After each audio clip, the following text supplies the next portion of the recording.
Hello, I'm Randy Barber, and I'd like to welcome you to Let's Talk Education. This is always a chance for you to hear directly from the Boulder Valley School District's team on important topics in our schools. There is no question that the pandemic had a wide-ranging impact on our society and our schools. Beyond killing a staggering 963,000, I think that number has even gone up in the last week. It's just a staggering number of people in the United States alone. It appears that the measures taken to help keep people safe, including lockdowns that left families isolated for months, may have had very significant impacts on us all, and especially our children. While students are thankfully back in school, and we are so glad that they're back here 5 days a week, we are seeing indications that many of our children are struggling with social and emotional issues related to the pandemic, all the fear and being kept from social interactions. So I am extremely excited to welcome some outstanding experts from our system to talk about what the district is doing to help support students and what parents in our community can do to help. So let me introduce our panel today. I'm going to go around and I'll just have each of you guys say hi. First, our Director of Student Support Services, Tammy Lawrence. Hello, everyone. How are you doing today, Tammy? And then we also have Katie Romero. Hi, Katie. Hi, good evening, everyone. Glad to be here. And I didn't say it out loud, but you are also Director of Student Support Services, so thank you for being here. Thanks. We also have Jordan Goto. She's our Health and Wellness Coordinator in BVSD. Hey, Jordan. Hey, Randy. Great to be here. Good to see you. And finally, we've got a couple of our great partners from the community. We have Sara Weatherley, who's a prevention intervention school-based supervisor for Mental Health Partners. Hey, Sara. Hi. Glad to be here. Good. Thanks for being here. And then finally, last but not least, is Jenna, the Executive Director of Rise Against Suicide. I don't want to mispronounce your name, so tell us how to spell or how to say your last name. It's Clinchard. Clinchard. Okay, I won't mess that up again. No worries. Thanks for being here. And I do want to mention that you guys were formerly Second Wind Fund of Boulder County. Is that right? That's correct. Yeah. Thanks for having me. Hi, everyone. I'm so glad you guys are all here. We're gonna have a wide-ranging, conversation here, both in regards to the things that I've already talked about with the pandemic and the impacts that we're seeing right now in our classrooms. But I also want to mention that in today's conversation, we will hit also the holidays and how crazy that is for all of us, and specifically our students, and how we can support them in the stress of it all as well. And what happens over break. We want to make sure we're all watching our kids during this time in which they've got more time on their hands than usual. But before I go on, I do want to just mention that we do take questions throughout the whole show. So if you have a question you'd like to ask this panel, please go to bit.ly, that's bit.ly/Let's Talk BVSD, and you can send in questions throughout the show. I'll be also looking at our social media sites where we've got posts about Let's Talk, and if you've got a question, we'll make sure that we get it on the show. I also, let's see here, want to go ahead and talk about the news. Sorry, got a little stuck there on my script. We are hearing a lot in the news and anecdotally from our schools that a lot of folks are having a really tough time this year. Specifically kids, we're seeing a lot of kids, Katie, who are, I think the word that I would use is dysregulated. Things are just a little bit different for them this year. Yeah, we are.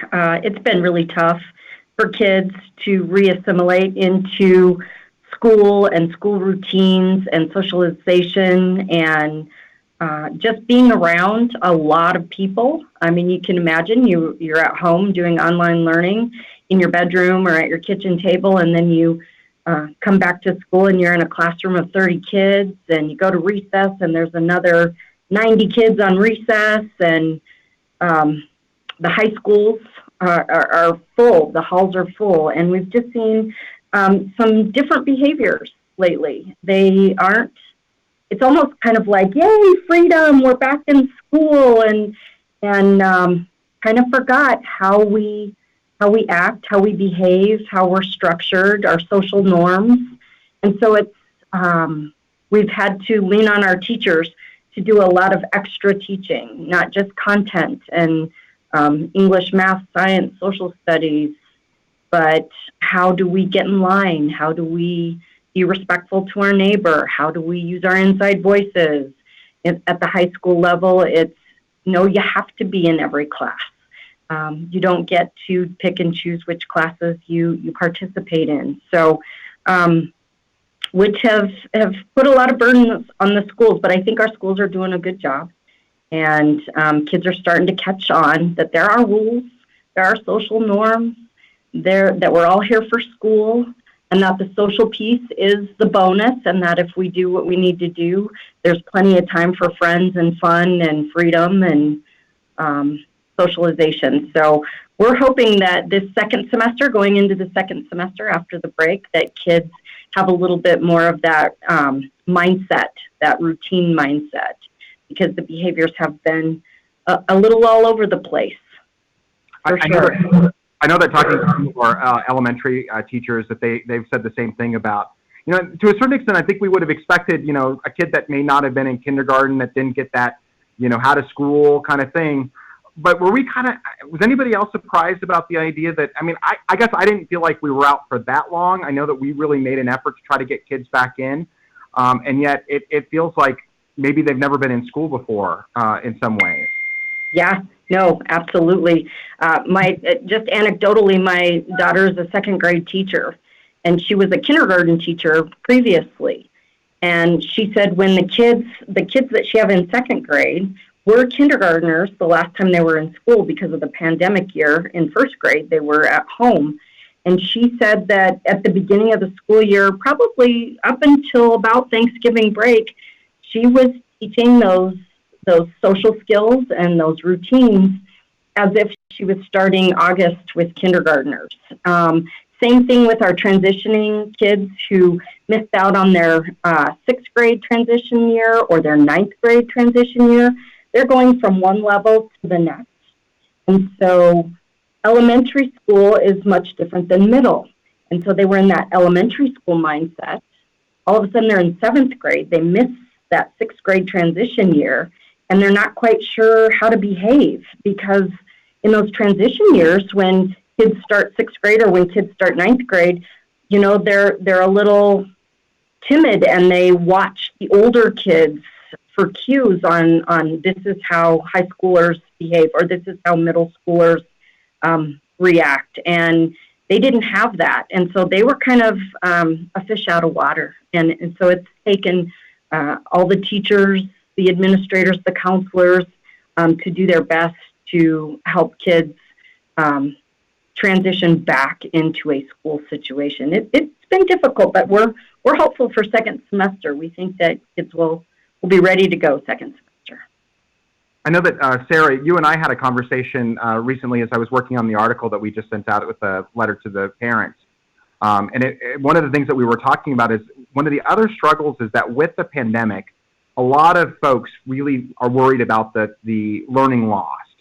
And so that's creating a very difficult scenario in which, kids might need a little extra support, as Katie was saying, and how to school and, maybe social, emotional, learning and that kind of thing. And yet there's a real determination to try to cover as much academic ground and really return back to quote unquote normal in terms of learning. Is that kind of what you're seeing as well? Kind of that pressure is sort of it's cooking again? Yeah, I think that's been one of the challenges for kids, particularly, the older kids, who feel a lot of pressure to do well, or parents feel pressured for their kids to do well.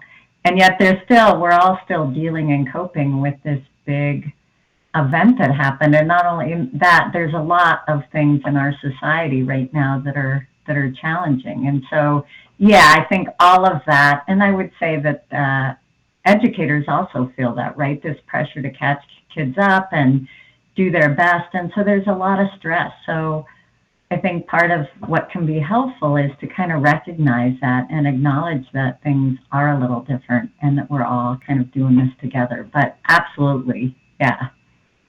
I'm gonna go to Tammy in a minute here to have her kind of talk about how we really are hands on deck, right? All hands on deck, trying to take care of kids.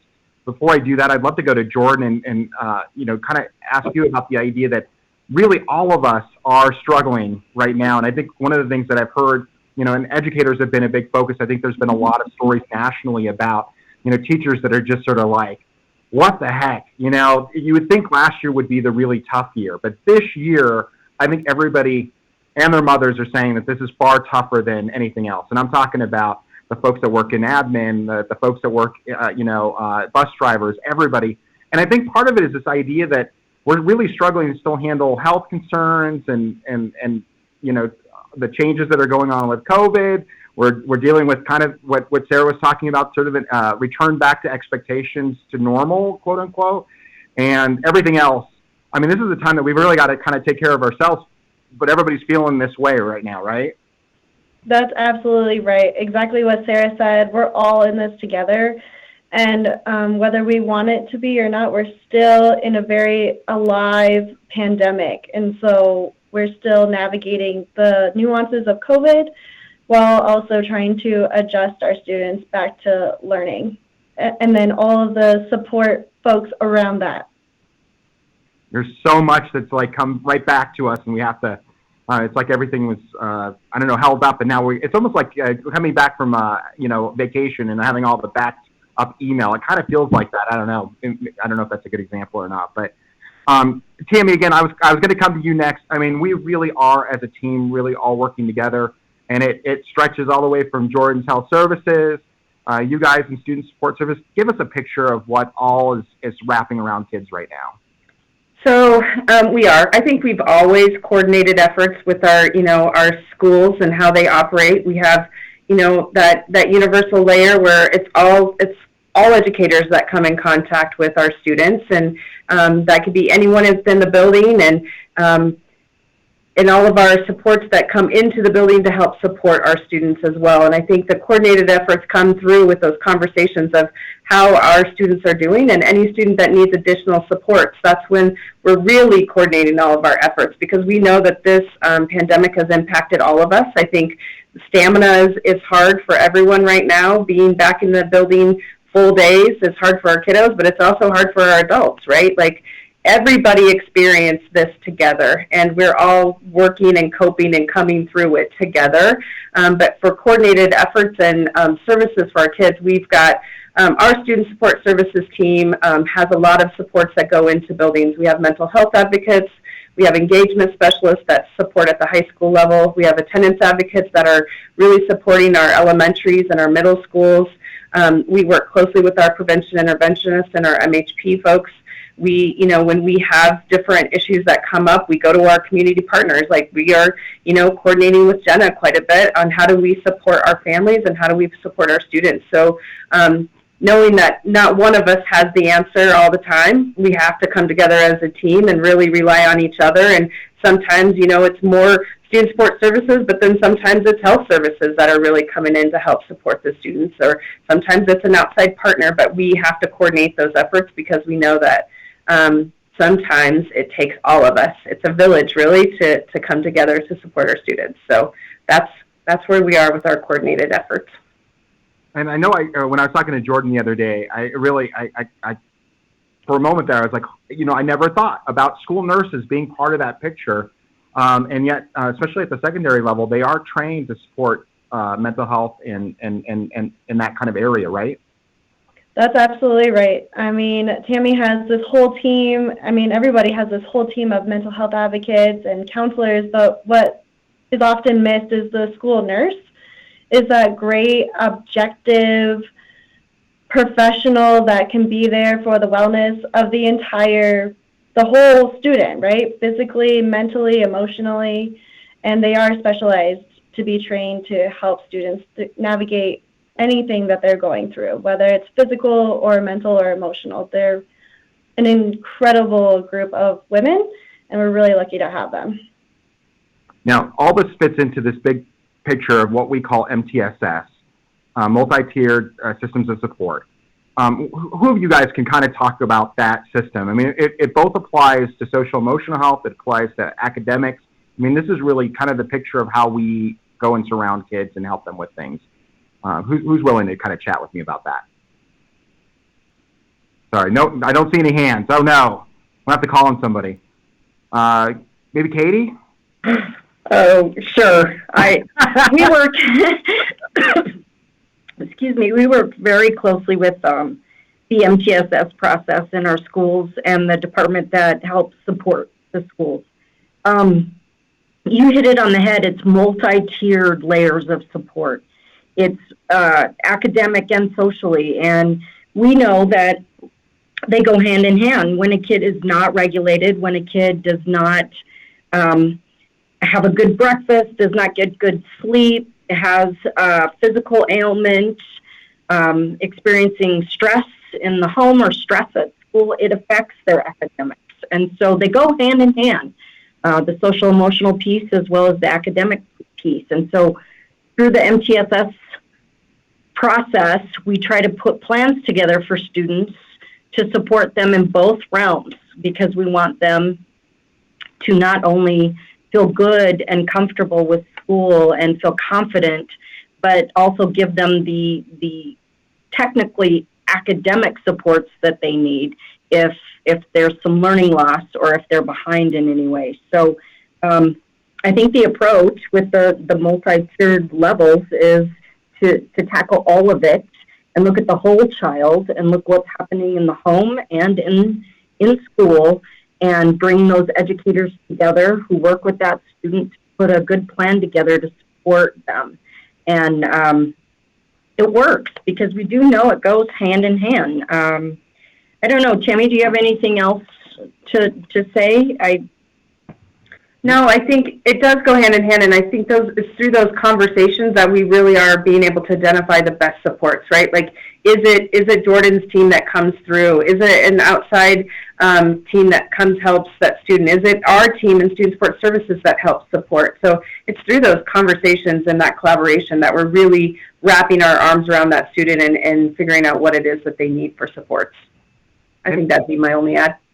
And I can't remember who said this the other day, but I loved, maybe it was you, Tammy, but the idea that, this has been a system that was built for this purpose, that we've been building over time, and so when we brought in elementary counselors, because I think sometimes, especially with the pandemic, there is specifically federal money that's going in to help things, and so people are kind of looking for what's that brand new, shiny project that says, okay, we're putting this in to support kids.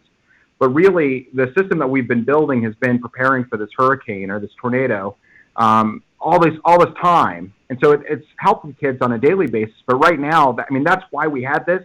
And as we move forward, I also think about, some of the other things that have happened recently. We've been working on disproportionate, discipline and looking at how we can better support kids. And that includes, social emotional aspect to it.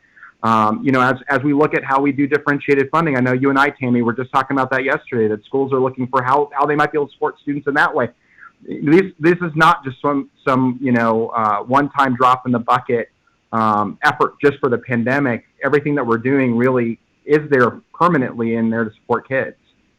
Yes, and I would say, adding elementary school counselors started 5 years ago, and we are so fortunate within BVSD to have a community that supports our efforts, and that was work that we slowly started adding them in. We started with 10 counselors and added 10 more, and then added 10 more, and at that same time we were adding mental health advocates to our elementary system to really help support our students in that highest tiered need of support. And all of those have been growing along the way, and we've had other efforts where we've been able to bring in additional mental health advocates. And so it's not that, this is the one-time thing that we had this pandemic and we pulled all this together. We really have been building a system for some time now, and are really extremely thankful that we have been building that system, because had we not had all those supports and those efforts happening, and the pandemic hit, it would have been a different situation. But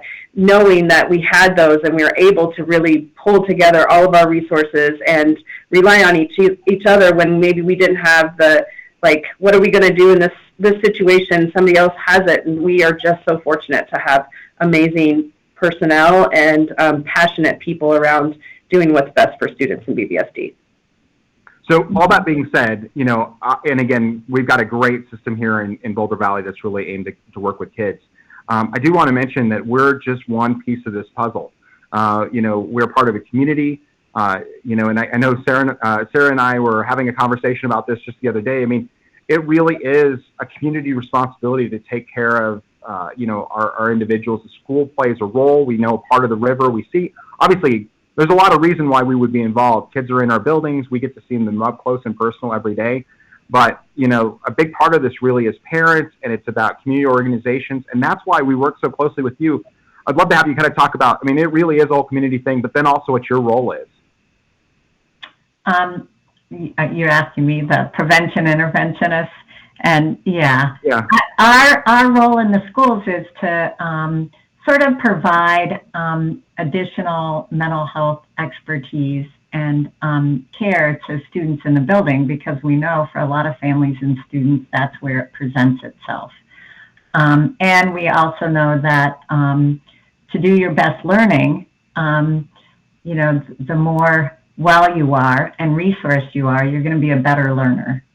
So that's a really important function. And so we're sort of embedded in the system, and our role as prevention interventionists is, you know, often a student is identified by a parent or a counselor or a school person, you know, as needing some help. It may be that it presents itself as the students acting out in class or not doing as well, or they wrote something, or a parent notices something and calls a counselor, and then they, you know, there's a referral process, and then the counselor will refer to the prevention interventionist, who then our role is to kind of assess for more formally for mental health issues and either work with that kid, support them sort of briefly, and or help them get linked to other services, and or help within the school and creating the supports the student needs in the school. And additionally, we can also do psychoeducation or educational things in classes and for parents and the larger school community around social emotional topics. Is that pretty unique? When I was down in Douglas County, I don't remember that being the format. Do a lot of school districts work with outside nonprofits in this way? I don't know that. I think some do, but a lot don't. Yeah, so it's varied. I mean, I think BVSD does have a lot of good mental health and student support services. And I do want to go back to Tammy for a half a second here to kind of go back to that question about, I mean, we have to be sort of a partner. The expectation of all mental health services being on schools really isn't the way that this should work. You know, it has to be a partnership. It has to be a community effort. And typically, you know, again, utilizing this, you know, we work with a nonprofit, which is amazing. You know, oftentimes students are also helped to, be referred to private practice. You know, obviously insurance then is involved in that case. I know you and I were talking about also just the idea of the hospitals. I mean, there's only a certain, you know, we typically would refer, you know, especially if a student's really in urgent care, they would go to an ER, they would get supported by a hospital with their mental health beds. We could talk a little bit about where we're at with that right now. It's, you know, it's a little tight, but I mean, this is really a community effort. Absolutely. You know, we're an educational institution, right? Our goal is to educate students, and we recognize that there are things that sometimes impact students' learning and education. And so we really try to put supports in place to help support them so they can access their learning, right? But when it becomes, you know, greater than what we are able to provide within the system, that's when we contract out with additional mental health folks, or that's when we're seeking community resources like Rise Against Suicide to help support our families, because we know we're the educational piece. We want to provide the support so students can access their learning, but sometimes what we have within our system isn't what's meeting the needs of that student. So we have additional resources and supports that we can contract with, pull from, collaborate with, so we can help the student and the family. A lot of times, you know, these stressors impact our families as a system, and we really want to make sure that we're really wrapping around and making sure that we've got, if we need to pull in a lot of community resources, right, then we can pull those in, and we just really help facilitate conversations in that way so that we can get students back to learning, so we can help them continue on in their journey of education, because that's really why we are here, and knowing that there's a lot of things that impact our kiddos, and we just want to help support that. Perfect. I do want to, you know, as I said, that we do take questions from our audience, and we had a parent from Boulder High School, Adriana, who sent in this question. She asked, How can teachers, counselors, students, and families work together to build strategies to support mental health? And she said one of the examples that she's been thinking of is just the idea that, some students are introverts and have a hard time presenting to a whole group. So I can imagine, again, in this environment where they just came back from a pandemic where, we're on cameras and now you got to actually stand in front of people. That does feel probably a lot different. Just curious about how, as we get back into person, how a teacher can support that growing process by maybe doing something a little bit different and changing the way that pressure is on the student. Also, the idea of, maybe encouraging creativity amongst teachers to explore non-traditional ways to measure student learning at this unusual time. I don't know if you guys have any thoughts in regards to any of those things, but again, I think first part really is about kind of what you guys already talked about. It's about a network, and maybe how did somebody get walked through that process? I can speak to some of that because I think that already happens really frequently. I think it's one of the things that we do well. For instance, a PI might be meeting with a student and they're talking about their anxiety, with class or speaking. And so then we might say, have you talked to your counselor about it? They might be able to help. Have you talked to the teacher? And so we will help. Have you talked to your, parents? So then, we may offer to support them in that by either talking to their counselor or their teacher and kind of saying this is, helping them advocate, but also express what it is and what they might need. And, often the teachers, to the best of their ability, they can't, will try to work with that, to the best that they can, make accommodations. So I think that's part of the active collaboration that I think the school does really well with. The counselors, the teachers, the admin, as well as with parents, because parents are a really important part of the puzzle. So very important. If they're active participants, yeah, absolutely. I also wanted to mention another question I thought that was really, from her, was really great, was the idea of how does someone request help and support without being tagged and labeled?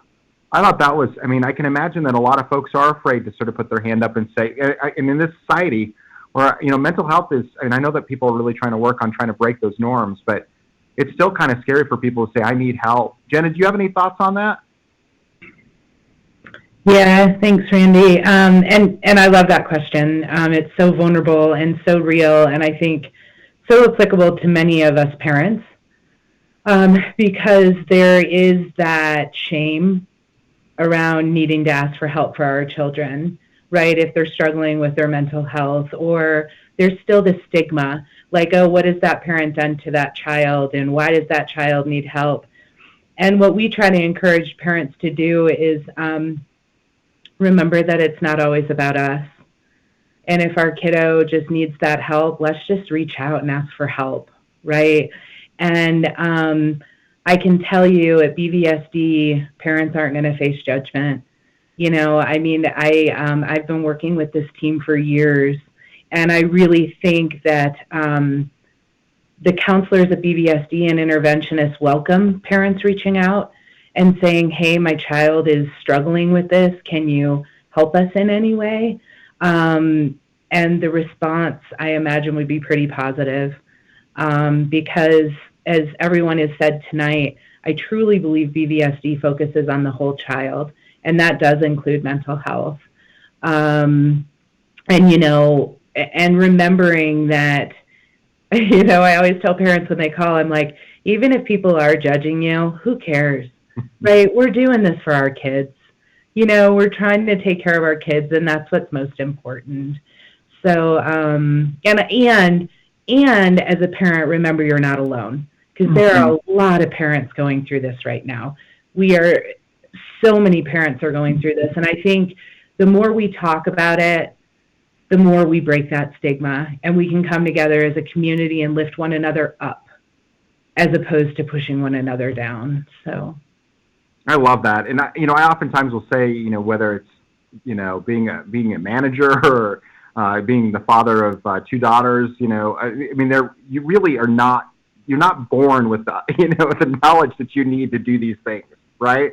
And so, again, I love the fact that you're saying, please reach out, and who cares if people, we can't be judged. We got to get the help if we need it, right? I also, this is a perfect segue to the idea that, kids really right now, facing these emotional traumas, there's a natural concern growing about kids and suicide. The idea that if these things aren't met, or if they're, not telling someone that they need help, that could be manifested. What are you seeing on, from in your world right now? I know that we've had some cases here locally, specifically from, I believe, some BVSD graduates, soon after leaving the school district. This is a real concern for all of us, I believe. Yeah, it is. And it's a real concern. I'll just say a few numbers. Last year, Rise Against Suicide, for a full year, we helped 142 kids.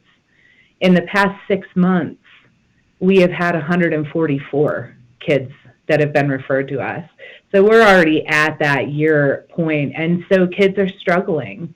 And I think going back to what everyone else said, as parents, we weren't born to know how to get through our kids through a pandemic. We just weren't. There also aren't books written on this. Like, a lot of times we can go and we can look at books and figure things out.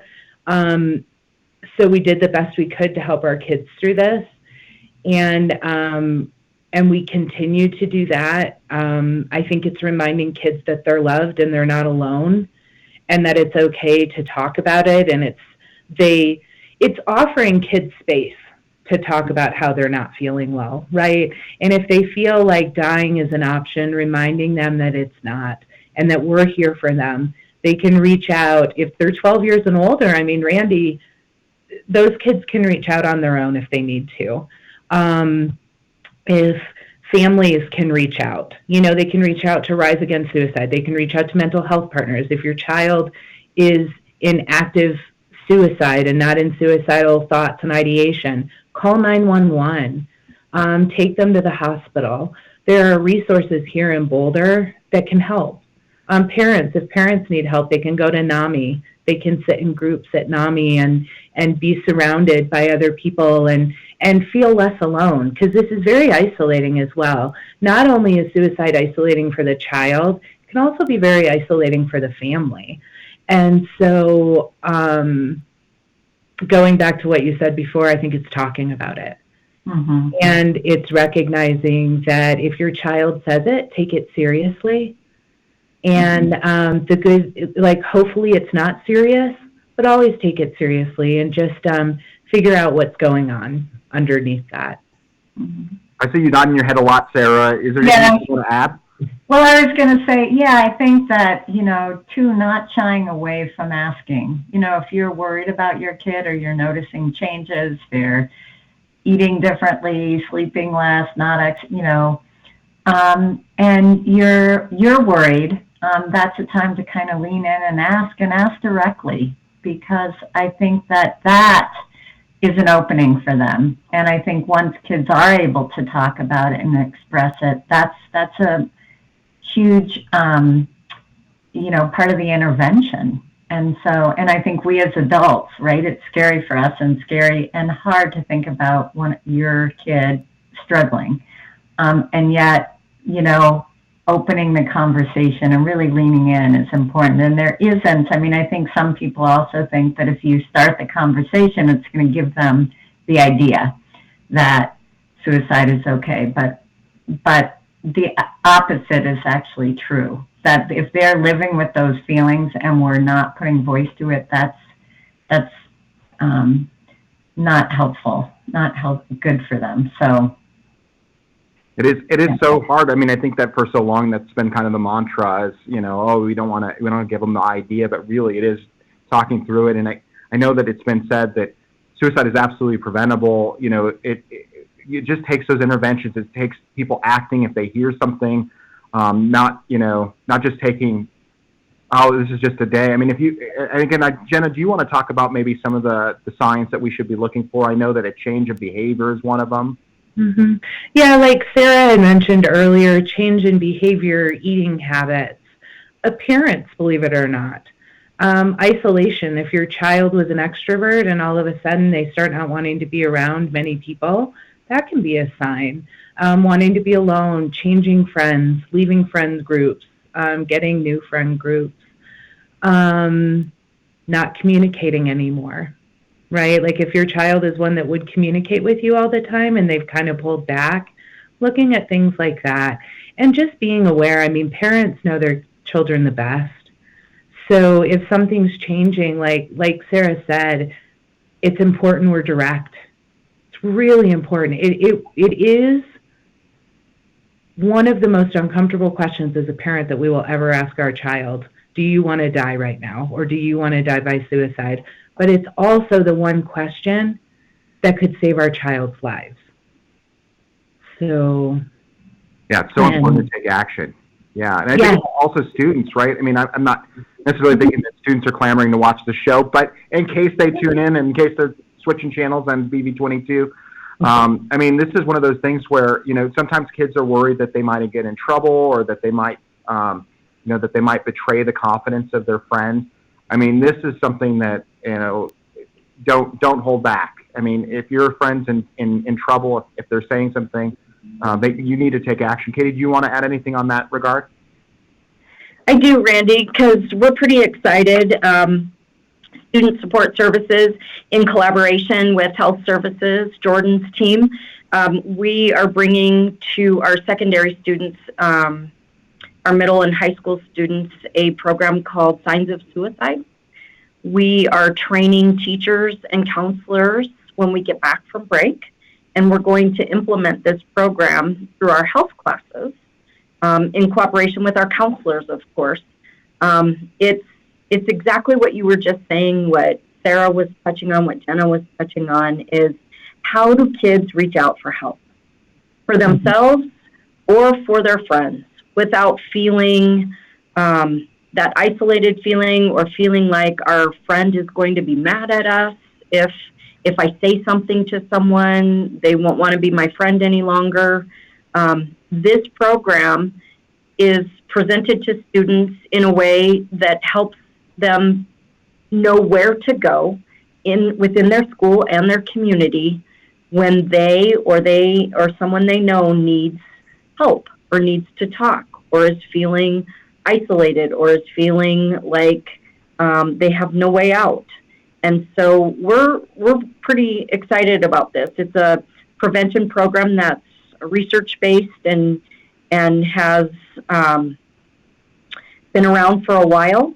And like I said, in cooperation with Jordan's team and the health services team, Jordan's actually going to be the one that trains the teacher counselor. So I'll let her touch on it a little bit more. But this is our first step in really doing something deliberate around prevention and helping kids know where to go when they need someone. Jordan, you want to add some? Yeah, Jordan, I was going to have you talk about that, expand upon that, but then also, I know that we want to talk about all these other great programs that you guys have in place that help students. I think about Sources of Strength being a really great example too, right? Yeah, that's exactly where I was going to go. So we're excited to have Signs of Suicide as a Tier 1. Remember, tying back to the multi-tiered systems of support. So Tier 1 meeting will reach all 8th grade, middle school students, and then high school students that are taking health. So that's a Tier 1 approach. And then on top of that, as a Tier 2 approach, we have Sources of Strength that we are now incorporating at our elementary, middle, and high school, which is evidence-based in suicide prevention as well. But it's also been going through ongoing research studies to show evidence against bullying and domestic violence and substance use prevention and a myriad of other things. So it's a very protective program because it's all about connection. And we know connection is the #1 protective factor against suicide. And so we love having sources of strength at all levels. So that way even our littlest littles are learning coping skills and how to connect with others and how to seek help for themselves and others, all the way up until our students are graduating from our BVSD schools, which is so exciting. And our nurses, of course, are helping lead a lot of that work at the secondary level. So again, another one of those safe, trusted adults. I also think that this kind of naturally ties into another area, and even when we were talking to Jenna about all these symptoms, the idea that whether it's suicide or bullying, for instance, if there's something going on in a student's life, you may notice something change. If they know, I think about my daughters, when something's not quite right, they're like, I don't want to go there. I don't want to go to school anymore. And you're like, that is a huge change in demeanor. And so, to be able to dig into that, I know that, and I'm also going to just mention that when the superintendent came here, one of the things that he heard, especially from our Spanish-speaking population, was concerns around this. And we've had some schools that have really been working hard, and now we're expediting that work across the whole school district. And I'm thinking about Columbine's work in terms of both we're collecting the way that they have reporting, but also the work that they're doing in Second Step that's just gotten some media coverage. Tammy, do you want to kind of talk about what all that's looking like? Yeah, so we do have lots of different things happening and going on. Our school counselors have been really active. We actually started it last school year, I think it is. I get my COVID brain too, and I get lost in the shuffle there. But started it last year, where we had created a bully prevention curriculum within our schools, and we're teaching about that within our schools. But this is our first year that we have been implementing Second Step in our elementary schools. So our school counselors have been actively either collaborating with their teachers in their classrooms or going in and actively teaching the lessons to our students and really walking them through and providing for them, the language around what that looks like. And then Katie, do you want to talk about the secondary work that you did with that work? Sure. So to try to keep the momentum and scope and sequence into middle and high school, we worked again with Jordan and her team of health teachers. We worked in developing units of study that are required at the middle school and high school level through our health classes that are required around bullying. And so same thing Tammy said, where do I go? How do I report? At the high school level, we do more of a global approach. When you see something, say something. How do we prevent this in our school culture? How do we work on respect and tolerance? And so we started it during the pandemic year. You're right, Tammy, my COVID brain as well. And it's very much proved positive. We have a system for reporting now that the kids are familiar with, the parents are familiar with. We have a system for investigating and then documenting an outcome from that bullying. So it isn't ignored, and it isn't thought to be, well, that's just what kids do. They, if kids don't get along, that's just what they do. We take every allegation seriously, every report that comes across a school's desk, and we assist the schools in investigating and providing supports for both students so that students can get back on track with their learning and being part of their school communities. So it's been a great year and a half of work that I feel BVSD is come leaps and bounds with that. And I feel like students and parents are more comfortable with the topic of bullying and knowing that we care and that we address it and that we provide support. So it's been very, very positive. Yeah, and I know that a lot of what we were hearing from families was just the idea that what is the process? How soon will we hear back? And so a lot of that got a little bit more firmed up, and you can show a diagram of what that would look like and really guide folks through that process. But another part of it, again, was what we were hearing was access, both in terms of like if you walked into a school office, which has been a little less of an issue since we've been in COVID land. Parents aren't really walking through the school the way that they had in the past, but also just, how do I get to it on the website? And, so oftentimes these things get buried, 3, 4, 5 layers down. Jordan, we really did work as a team to push that to the top. It's now in a bar that's right at the top of all of our websites. It's called Help for Students. And it not only hits bullying, and again, all this stuff is, I would say it's kind of laced together, right? Whether you got an issue in this, you need support, dating, anything, it's all together, right? It's all together. Again, going back to the whole child, the whole slew of resources are there at the Help for Students page, which is awesome. So it's like a one-stop shop for everything you could need to get help and resources on. Perfect. Yeah, it's really, I would say, a trove of resources that we have. We did get a question, and I do want to specifically ask it, in regards to, at a high school level, they were just sort of wondering, specifically what's being done. I think we covered that part, but the other part that I thought was really worth answering was this idea that, what if a child's not willing to work with or confide with the support person? So that there's a need. Maybe a parent's really identified a concern, but the student doesn't want to work with somebody. How do they work through that? Well, I can answer a little bit, and that does come up a fair amount with adolescents. And one thing that the prevention interventionist might do is sort of offer to really talk with the parents, that seeing that we in our role, we can't make kids talk to us or confide in us, but we might help parents problem solve, actively sort of work with them around problem solving around what that's about, what their concern is, and help that way.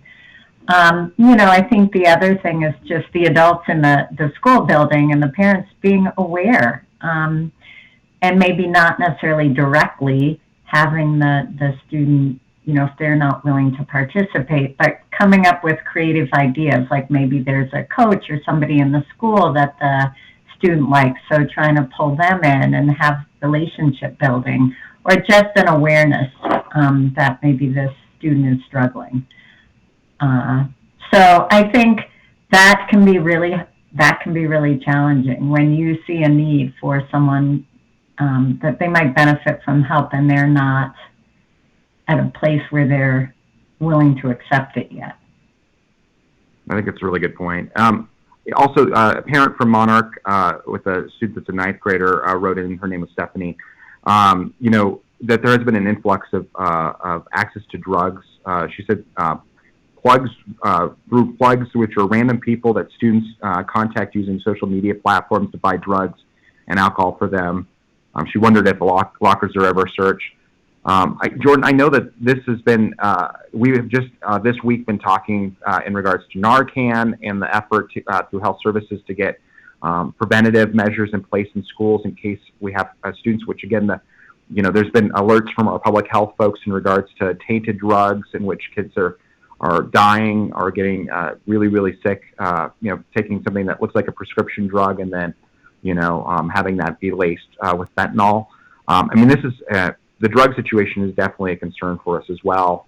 Again, that Help for Students has resources in that way, but what else would you want people to know in regards to that question and beyond?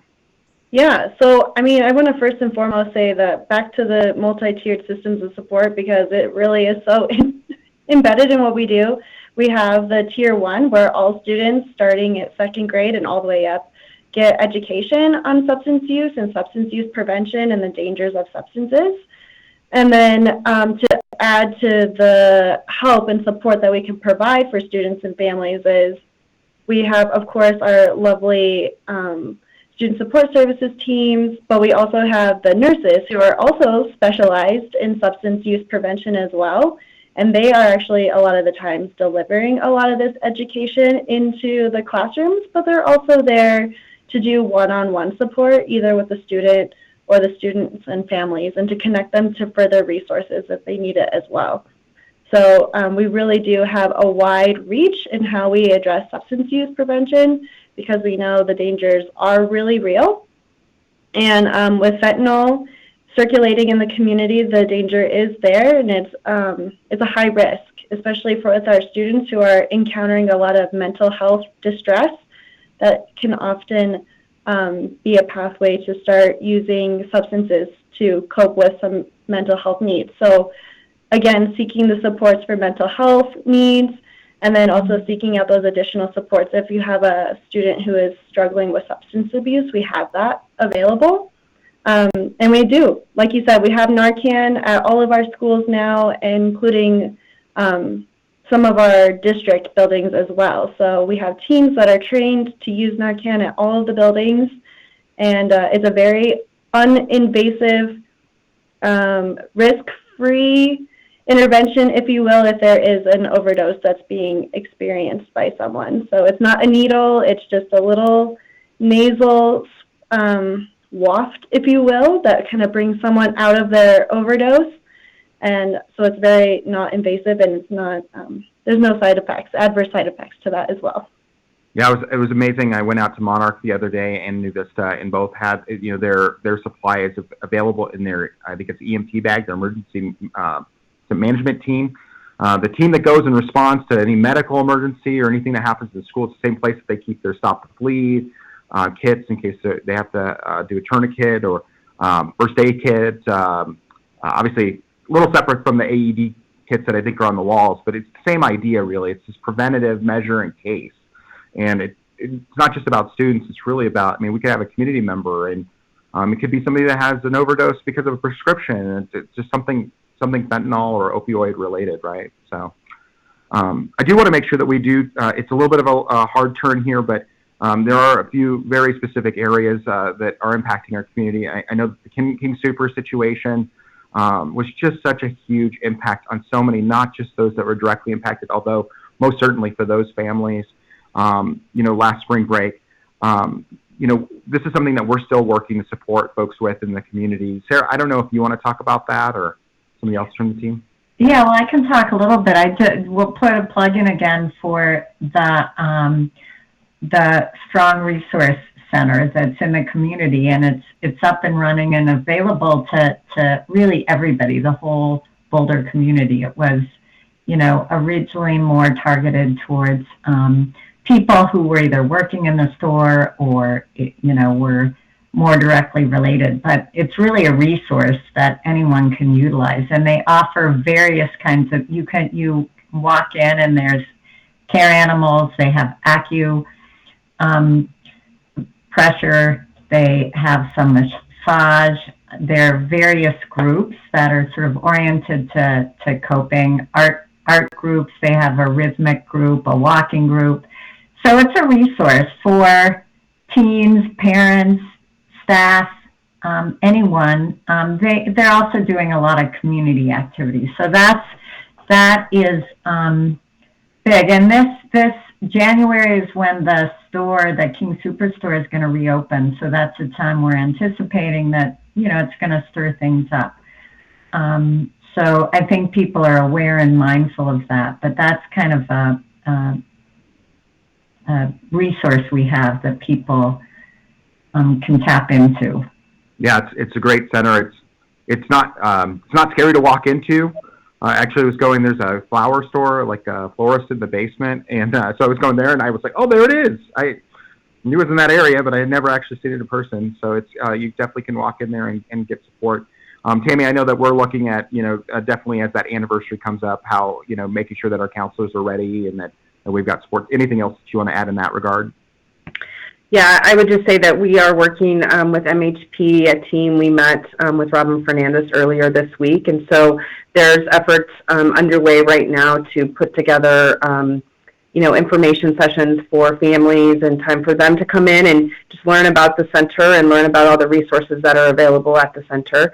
So that's all in the works right now, and information will be coming soon on what we're going to be able to provide for the community. Great, thank you for that.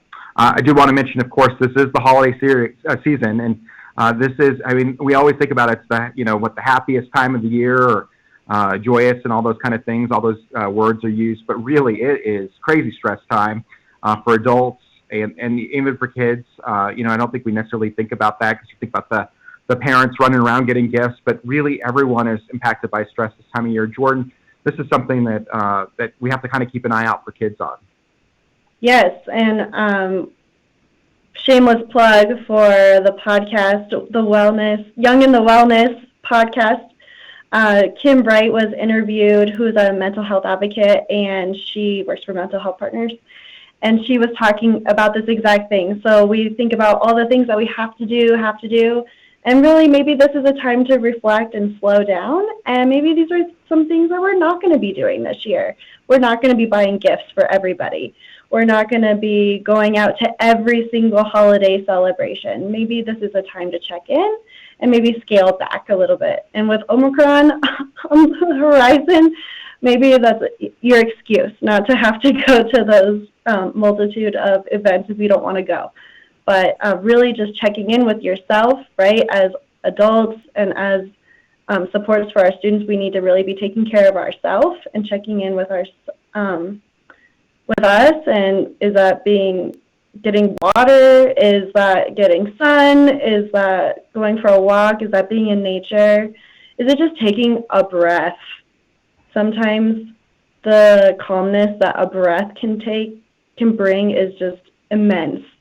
And then we can start to check in with, now what can I do with my student, or maybe tackle those things that we want to be doing. We're happy to write the excused note for you if you need to get out of that holiday party, right? I do want to also mention that, this time of year, it is, the sun's only out, smaller amount of time, it gets darker earlier. It really does have a psychological impact on folks. And then if you add in the fact that kids, have winter break, this is a long period of time, couple weeks in which, maybe they've got a little bit more time on their hands. These are times that we really want to be focused in making sure that we're watching those kids, right, Jordan? That's right. So like everyone else said, was watching out for those sudden changes in your student, but also in yourself. So don't forget to check in with yourself. I think that's always so important. And I think a lot of people feel guilty when we start to put ourselves first or start thinking about our own needs, but don't feel guilty at all. I mean, we have to take care of number one before we can take care of others. And I know we always say that we have to put our own oxygen mask on first before helping others, but it is so true, and it just takes practice to be able to do that every day. Mm-hmm. Of course, those ideas that if you've got a long stretch of time where a kid hasn't been around you, go check in that, go see if they're still playing that video game or get them outside or whatever. Sarah, what did you want to add? Oh, yeah, and I just wanted to put a plug in to also just enjoy, try to find ways to play and be together and find pleasure as a family and connect, because that connection piece, both for yourself and for your child, to remember that small things can be huge in terms of well-being. So don't forget to play. Love that. I'm going to go around one last time, and if you've got something that we haven't said or one last plug, we love the plugs here. Totally love that everybody's getting their plugs in. Want to say that. And then please, if you have a pen handy, we're going to give you a couple suicide prevention crisis lines right here at the end. So I want you to be ready for that. But why don't we go around the room real quick here. Katie, anything that you want to add? No, I want to piggyback off of what Sarah said. Take time for yourselves, reconnect with each other, and slow down. I think that's in order for this holiday break. Can I get an amen, sister? I love that. Jenna, what would you like to add? I definitely agree with the slowing down, and I think just remembering to be kind to one another and be kind to ourselves and understand that we're human and we're all in this together, and breathe. Love that. Very important. Jordan. Everything everybody said, and also let's break the code of silence. We cannot help ourselves and each other if we don't seek help.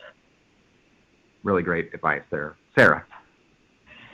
I would just say it's also okay, and to create the space if you're feeling sad or you're having feelings. This has been a time where there's a lot that's happened and things are different, and there's good things and there's hard things. So it's also okay to let the space be there to have sadness or those kind of emotions.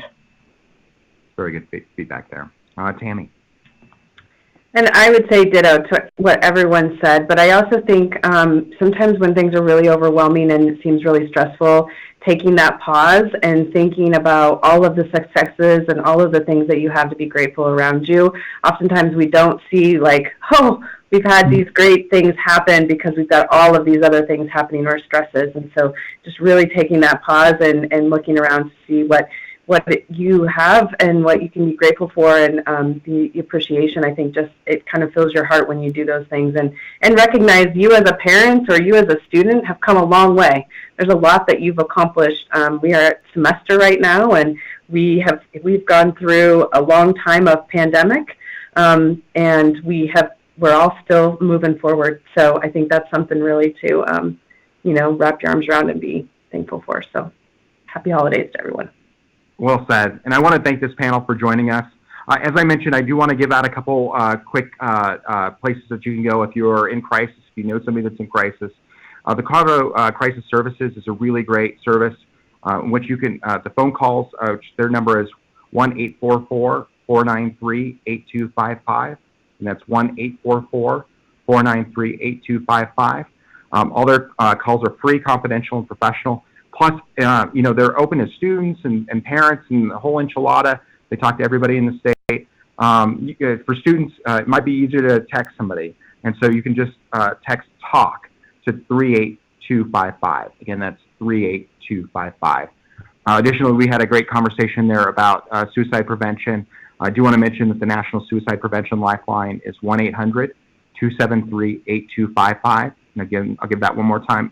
1-800-273-8255. All these hotlines and a whole lot more information is available in our Help for Students section at the top of our website. And again, what a wealth of experience that we had on today's panel that really reflects all the entire group of professionals that are in our school district and our community organizations that support students. I just want to send a thank you to all of them and our educators, our support personnel in our district that are there for kids every day. And finally, to you, our parents, students, anyone else that might be tuning in, it really, as we've said multiple times, and I just want to say one last thing too, which is I think throughout the whole thing, you've just seen these great connections between us and these different organizations. That is real. This is not something that we stage. I mean, we're constantly working together. We're trying to support kids. And I want you to know that, we see this as an entire community situation. All of us are here to support you. If you have a question, you can reach out to a teacher or principal, any of us that were on the call today, any of our departments. We are here to support you. We want you to know that if you have a student that needs help, again, if it's urgent right now, life and death, 911, but otherwise we're here and we will get you to those resources. Please reach out. We are here for you. Thank you for tuning in to Let's Talk. We hope that you have a wonderful holiday season, and we'll see you next time. Thanks.